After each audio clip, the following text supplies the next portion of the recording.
বন্ধুরা দেখুন, গরমের দিনে আপনারা এইভাবে সব রকম সবজি দিয়ে একটা তরকারি করে ফেলতে পারেন।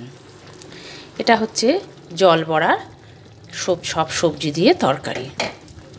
বড়াটাকে আমি ভাজিনি, এর মধ্যে আস্তে আস্তে দিয়ে বড়াটা রেডি করে ফেলছি। এইভাবেই বড়াটা রেডি হয়ে যাবে। বড়াগুলো দিয়ে আমি এরপরে একটু ঢাকনা দিয়ে দেবো। এইভাবে আমি এই রান্নাটা রেডি করে ফেলছি। তাহলে আপনারা দেখুন আমার এই রান্নাটা কেমন লাগে। যদি ভালো লাগে তাহলে অবশ্যই লাইক, শেয়ার এবং কমেন্টস করে আর সাবস্ক্রাইব করে আমার পাশে থাকবেন।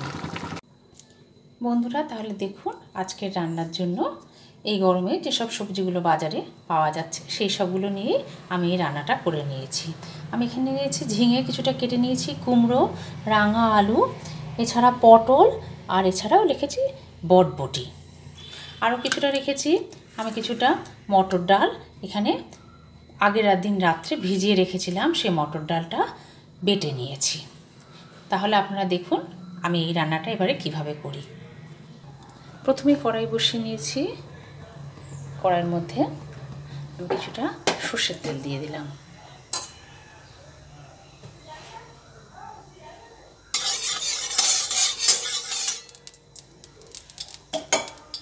সর্ষের তেল দিয়ে আমি এর মধ্যে ফোড়নের জন্য একটু সাদা জিরে দেব।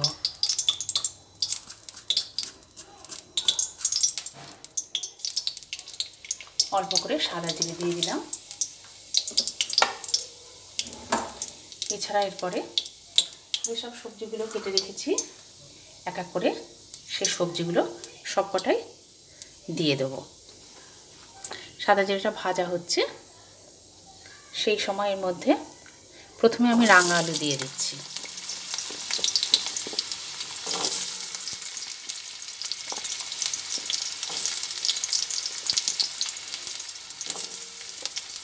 রাঙা আলুগুলো দিয়ে দিলাম।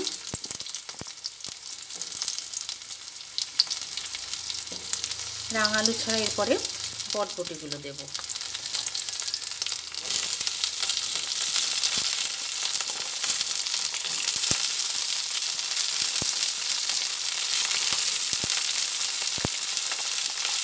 বটবটিগুলো পুরোটা দিয়ে দিলাম।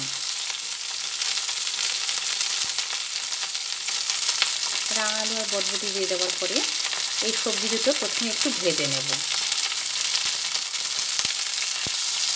প্রথমে এই সবজি দুটো একটু ভেজে নিচ্ছি। যেহেতু বটবটি আর রাঙা আলু একটু শক্ত জিনিস, সেজন্য ওগুলো আগে একটু ভেজে নেব, তারপরে অন্যান্য সবজি দেবো। ভেজে নেওয়ার সময় এর মধ্যে প্রথমে 1 চামচ হলুদের গুঁড়ো দিয়ে দিলাম।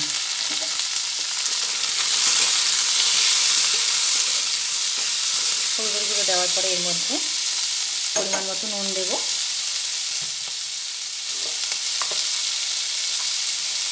আমি ছোটো চামচের 1 চামচ নুন এর মধ্যে এখন দিয়ে দিলাম। এরপর যখন সবজিটা বাড়াবো তখন প্রয়োজন হলে আরেকটু নুন বাড়াবো।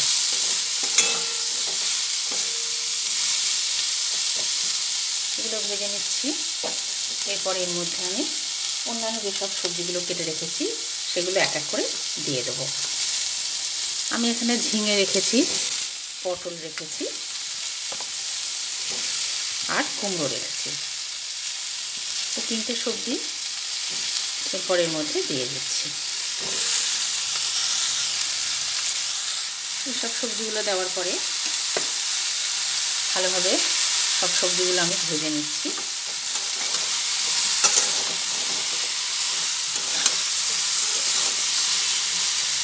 সবজিগুলো ভাজতে ভাজতে এর মধ্যে আমি 2টো কাঁচা লঙ্কা দিয়ে দেবো। আমি যখন ডালটা বেটেছি তখনও তার মধ্যে অল্প কাঁচা লঙ্কা দিয়ে নিয়েছি, 2টো দিয়েই বেটেছিলাম। নাড়াচাড়া করতে করতে এর মধ্যে কিছুটা পরিমাণে জল দিয়ে দিলাম।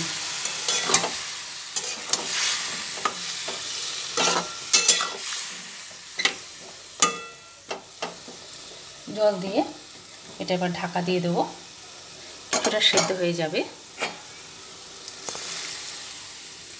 তারপরে 10 মিনিট মতো তারপরে নামিয়ে দেখব কতটা সেদ্ধ হয়েছে। তারপরে 10 মিনিট হয়ে গেছে, তার ঢাকনাটা তুলে দেখে নিচ্ছি রান্নাটা কতটা সেদ্ধ হলো। সবই সেদ্ধ হয়ে এসেছে।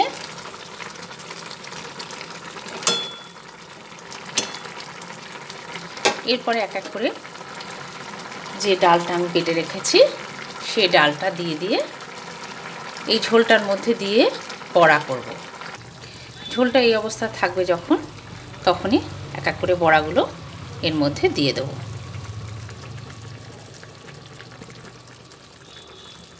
এক এক করে বড়াগুলো দিয়ে দিচ্ছি। দেখুন জল বড়াগুলো একটাও ভেঙে যায়নি, কি সুন্দর ভাপে ভাপে সেদ্ধ হয়ে গেছে।